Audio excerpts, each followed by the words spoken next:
सरफरोशी की तमन्ना अब हमारे दिल में है। आज हम राम प्रसाद बिस्मिल के जीवन के बारे में जानेंगे। राम प्रसाद बिस्मिल जिन्होंने हमारे देश की आज़ादी के लिए क्या क्या नहीं किए। हमारे देश की आज़ादी के लिए उन्होंने एक संगठन बनाया। हमारे देश की आज़ादी के लिए उन्होंने अंग्रेजों के खिलाफ लड़ाई लड़ा। तो आइए उन्हीं के बारे में जानते हैं। उनके अंदर कितना देशभक्ति था वो भी जानेंगे। उनका जन्म कहाँ हुआ, उनकी पढ़ाई लिखाई कहाँ हुआ, वो भारत को आज़ाद कराने के लिए क्या क्या किए, सभी को हम अच्छी तरह से जानेंगे। देखिए, राम प्रसाद बिस्मिल, पंडित राम प्रसाद बिस्मिल जी का जन्म 11 जून 1897 को उत्तर प्रदेश के शाहजहांपुर जिले में हुआ था। कहाँ हुआ था?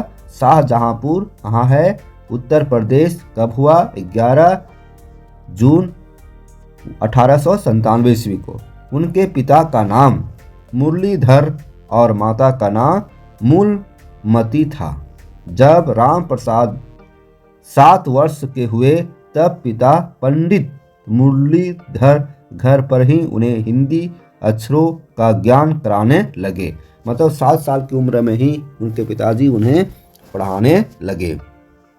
उस समय उर्दू का भी बोलबाला था, इसलिए हिंदी शिक्षा के साथ साथ बालक को उर्दू पढ़ने के लिए एक मौलवी साहब के पास भेजा जाता था। मतलब हिंदी पढ़ाई के साथ साथ उर्दू का भी पढ़ाई हो रहा था। उनके पिता पंडित मुरलीधर राम की शिक्षा पर विशेष ध्यान देते थे और पढ़ाई के मामले में जरा भी लापरवाही करने पर मार भी पड़ती थी। मतलब राम प्रसाद बिस्मिल के प्रति पढ़ाई को ज़्यादा ध्यान दिया जाता था। उनके पिताजी ज़्यादा ध्यान देते थे। 8वीं कक्षा तक वो हमेशा कक्षा में प्रथम आते थे। 8वीं कक्षा तक वे पढ़ने में अव्वल थे, परंतु कुसंगति के कारण उर्दू मिडिल परीक्षा में वह लगातार 2 वर्ष अनुत्तीर्ण हो गए, है ना। कुछ कुसंगति के कारण वो पढ़ाई में थोड़ा सा कमज़ोर पड़ गए और लगातार 2 वर्षों तक फेल हो गए। राम प्रसाद बिस्मिल की इस अवनति से सभी को बहुत दुख हुआ और 2 बार एक ही परीक्षा में अनुत्तीर्ण होने पर उनका मन भी उर्दू की पढ़ाई से उठ गया। मतलब उर्दू की पढ़ाई के प्रति उनका मन नहीं लगता था। इसके बाद उन्होंने अंग्रेजी पढ़ने की इच्छा व्यक्त की। अब सोचे कि चले अब हम अंग्रेजी पढ़ते हैं, क्योंकि अंग्रेज़ों का ज़माना था, अंग्रेजी का बोलबाला था। उनके पिताजी अंग्रेजी पढ़ाने के पक्ष में नहीं थे, पर राम प्रसाद की मां के कहने पर मान गए। 9वीं कक्षा में जाने के बाद राम प्रसाद आर्य समाज के संपर्क में आए और उसके बाद उनके जीवन की दशा ही बदल गई, है ना। आर्य समाज के संपर्क में आने से उनके जीवन की दशा बदल जाती है। राम प्रसाद बिस्मिल का आर्य समाज मंदिर शाहजहांपुर में वह स्वामी सोमदेव के संपर्क में आए। जब राम प्रसाद बिस्मिल 18 वर्ष के थे तब स्वाधीनता सेनानी भाई परमानंद को ब्रिटिश सरकार ने गदर षड्यंत्र में शामिल होने के लिए फांसी की सजा सुनाई, जो बाद में आजीवन कारावास में तब्दील कर दी गई और फिर 1920 ईस्वी में उन्हें रिहा कर दिया गया। जब वे पढ़ाई कर रहे थे उस समय की घटना है और वे राम प्रसाद बिस्मिल को यही घटना भड़काता है। यह खबर पढ़कर राम प्रसाद बहुत विचलित हुए और मेरा जन्म शीर्षक से कविता लिखी और उसे स्वामी सोमदेव को दिखाया। ये जो घटना हुआ, पहले फांसी की सजा, उसके बाद फिर जीवन पर्यंत, है ना। उसके बाद फिर क्या कर दिया गया? आजीवन कारावास की सजा सुनाई दिया और फिर 1920 ईस्वी में रिहा कर दिया गया। इस घटना से वे बहुत विचलित हुए राम प्रसाद बिस्मिल और इसी पर कविता लिखे और अपने शिक्षक को दिखाएं। इस कविता में देश को अंग्रेजी हुकूमत से मुक्ति दिलाने की प्रतिबद्धता दिखाई दी। जो कविता लिखे थे उसमें अंग्रेजों से हम कैसे मुक्ति पाएं, उसमें यह दिखाया गया। इसके बाद राम प्रसाद ने पढ़ाई छोड़ दी। इसके बाद राम प्रसाद ने पढ़ाई छोड़ दी और सन 1916 में कांग्रेस के लखनऊ अधिवेशन के दौरान कांग्रेस के नरम दल के विरोध के बावजूद लोकमान्य बाल गंगाधर तिलक की पूरे लखनऊ शहर में शोभा यात्रा निकाली। देखिए, उनके अंदर देशभक्ति की भावना था। अंग्रेजों से मुक्ति पाने के लिए वह देश के खिलाफ, अंग्रेजों के खिलाफ लड़ाई लड़ना चाहते थे और फिर वे कूद पड़े। उस समय 1916 ईस्वी में कांग्रेस के लखनऊ अधिवेशन हुआ और नरम दल के विरोध के बावजूद लोकमान्य बाल गंगाधर तिलक की पूरे लखनऊ शहर में शोभा यात्रा निकाली गई। इसी अधिवेशन के दौरान उनकी मुलाकात केशव बलिराम हेड गेवार, सोमदेव शर्मा व मुकंदी लाल आदि से हुआ। चले, यहाँ 3 लोगों से मुलाकात होती है। फिर आगे क्या होता है देखिए। इसके बाद कुछ साथियों की मदद से उन्होंने अमेरिका की स्वतंत्रता का इतिहास नामक एक पुस्तक प्रकाशित की, जिसे उत्तर प्रदेश सरकार ने प्रकाशित होते ही प्रतिबंधित कर दिया। उसमें अंग्रेजी हुकूमत था, अंग्रेजों का शासन था। अंग्रेजी हुकूमत के बिना एक पत्ता भी नहीं हिलता था। जब इन्होंने एक पुस्तक प्रकाशित करने के लिए चाहा, पुस्तक प्रकाशित होने ही वाला था कि उत्तर प्रदेश सरकार ने इसे प्रतिबंधित कर दिया। राम प्रसाद बिस्मिल ने अंग्रेजी साम्राज्यवाद से लड़ने और देश को आज़ाद कराने के लिए मातृदेव नाम की एक क्रांतिकारी संगठन की स्थापना की। राम प्रसाद बिस्मिल ने मातृदेव नामक एक क्रांतिकारी संगठन बनाया। इस कार्य के लिए उन्होंने औरैया के पंडित गेंदालाल दीक्षित की मदद ली।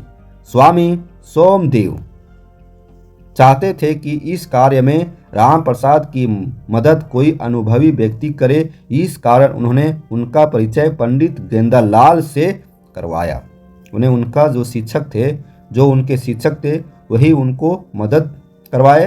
राम प्रसाद बिस्मिल की तरह पंडित जी ने भी शिवाजी समिति नाम की एक क्रांतिकारी संगठन की स्थापना की थी।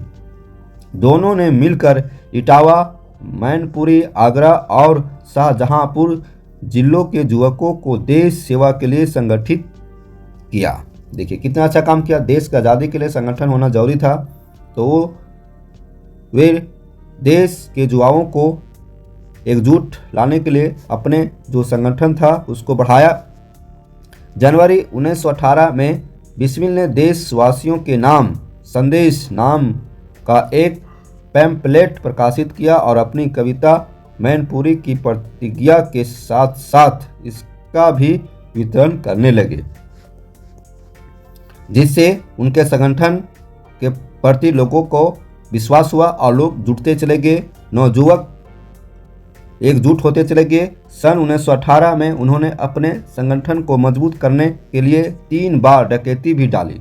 देखिए 3 बार डकैती भी डाली। 1918 में कांग्रेस के दिल्ली अधिवेशन के दौरान पुलिस ने उनको और उनके संगठन के दूसरे सदस्यों को प्रतिबंधित साहित्य बेचने के लिए छापा डाला, पर बिस्मिल भागने में सफल रहे। देखिए पुलिस का दबिश शुरू हो गया। जो उनके द्वारा पत्रिका छपाई की गई थी उसको प्रतिबंधित करने के लिए और बेचने के जुल्म में छापा डाला और वे बिस्मिल जी भाग गए, भागने में सफल रहे। पुलिस से मुठभेड़ के बाद उन्होंने यमुना में छलांग लगा दी। देखिए क्या हौसला था। जब पुलिस से मुठभेड़ हुआ, देखा कि अब कोई उपाय नहीं है, तो यमुना नदी में छलांग लगा दी और तैरकर आधुनिक ग्रेटर नोएडा की बीहड़ों में चले गए। इन बीहड़ों में उन दिनों केवल बबूल के वृक्ष ही हुआ करते थे और इंसान कहीं दूर तक नहीं दिखता था। देखिए यहाँ क्या कर रहा है कि जब मुठभेड़ हुआ पुलिस के साथ, तो उन्होंने क्या किया, बचने के लिए वे यमुना नदी में छलांग लगा दी और तैरकर कहाँ निकल गए, जंगल में, बिहड़ जंगल में। और उस जंगल में पेड़ था, पेड़ का नाम था बबूल का पेड़ था। कहीं इंसान दिख नहीं रहा था। देखिए कितना कठिन संघर्ष वो किए हैं, हमारे देश के लिए उन्होंने कर गुजर गए हैं। उधर मैनपुरी षड्यंत्र मुकदमे में ब्रिटिश जज ने फैसला सुनाते हुए बिस्मिल और दीक्षित को भगोड़ा घोषित कर दिया।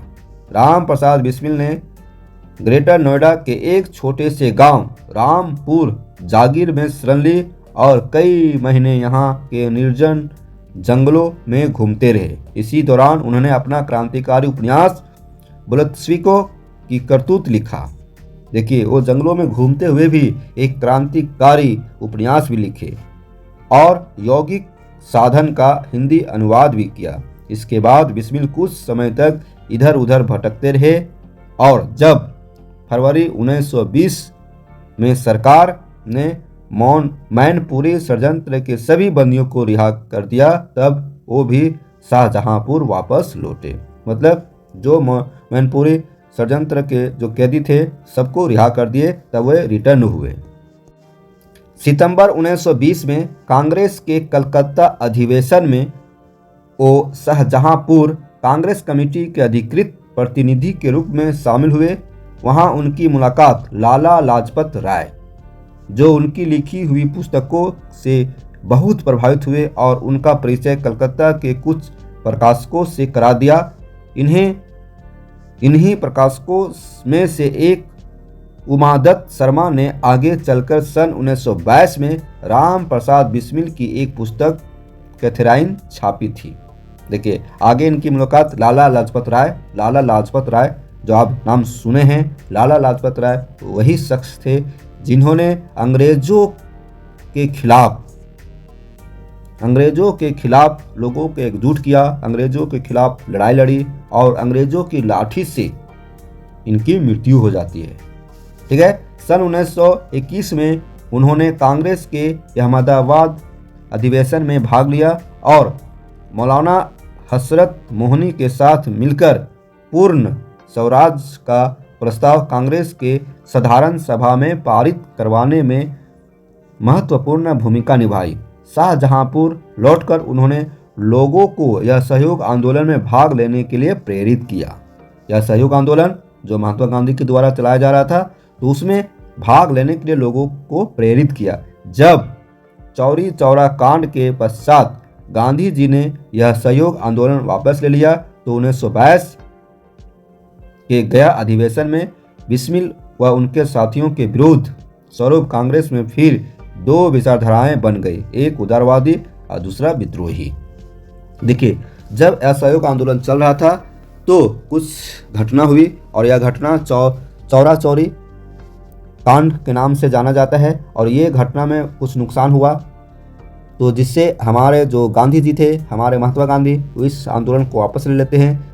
जो गरम दल के लोग थे वो उनको ठेस पहुंचता है और फिर इसमें यहीं से दो विचारधाराएं बन जाती, एक है उदारवादी और दूसरा है विद्रोही। HRA का गठन सितंबर 1923 में हुए दिल्ली के विशेष कांग्रेस अधिवेशन में यह संतुष्ट नवयुवकों ने एक क्रांतिकारी पार्टी बनाने का निर्णय किया। सुप्रसिद्ध क्रांतिकारी लाला हरदयाल, जो उन दिनों विदेश में रहकर देश की आज़ादी का प्रयत्न कर रहे थे, ने पत्र लिखकर राम प्रसाद बिस्मिल को सचिंद्रनाथ सन्याल व यदु गोपाल मुखर्जी से मिलकर नई पार्टी का संविधान तैयार करने की सलाह दी। लाला हरदयाल, जो विदेश में रहकर देश की आज़ादी का प्रयत्न कर रहे थे, उनके परामर्श से राम प्रसाद बिस्मिल ने एक पार्टी का संविधान तैयार किया, जिनका सलाहकार लाला हरदयाल थे। 3 अक्टूबर 1924 ईस्वी को हिंदुस्तान रिपब्लिक एसोसिएशन की एक बैठक कानपुर में की गई। हिंदुस्तान रिपब्लिक एसोसिएशन की बैठक कानपुर में हुई, जिसमें सचिंद्रनाथ सन्याल, जोगेंद्र चंद्र चटर्जी व राम प्रसाद बिस्मिल आदि प्रमुख सदस्य शामिल हुए। पार्टी के लिए फंड एकत्र करने के लिए 25 दिसंबर 1924 को बरमौली में डकैती डाली गई। अब आगे आइए, काकोरी कांड। काकोरी कांड, देखिए काकोरी कांड क्या है। पार्टी के कार्य हेतु धन की आवश्यकता पूर्ण करने के लिए बिस्मिल ने सरकारी खजाना लूटने की योजना बनाई और उनके नेतृत्व में कुल 10 लोगों, जिनमें अशफाक उल्लाह खां, राजेंद्र लाहिड़ी, चंद्रशेखर आज़ाद, सचिंद्रनाथ बख्शी, मनमथनाथ गुप्त, मुकुंदी लाल, केशव चक्रवर्ती, मुरारी शर्मा और बनवारी लाल आदि शामिल थे। मतलब काकोरी कांड। धन इकट्ठा करने के लिए इन्होंने 10 लोगों ने मिलकर एक लूट योजना बनाया, जिसमें से 10 शामिल थे। अशफाक उल्ला खां, राजेंद्र लोहड़ी, चंद्रशेखर आजाद जैसे 10 व्यक्ति उस लूट कांड में शामिल थे।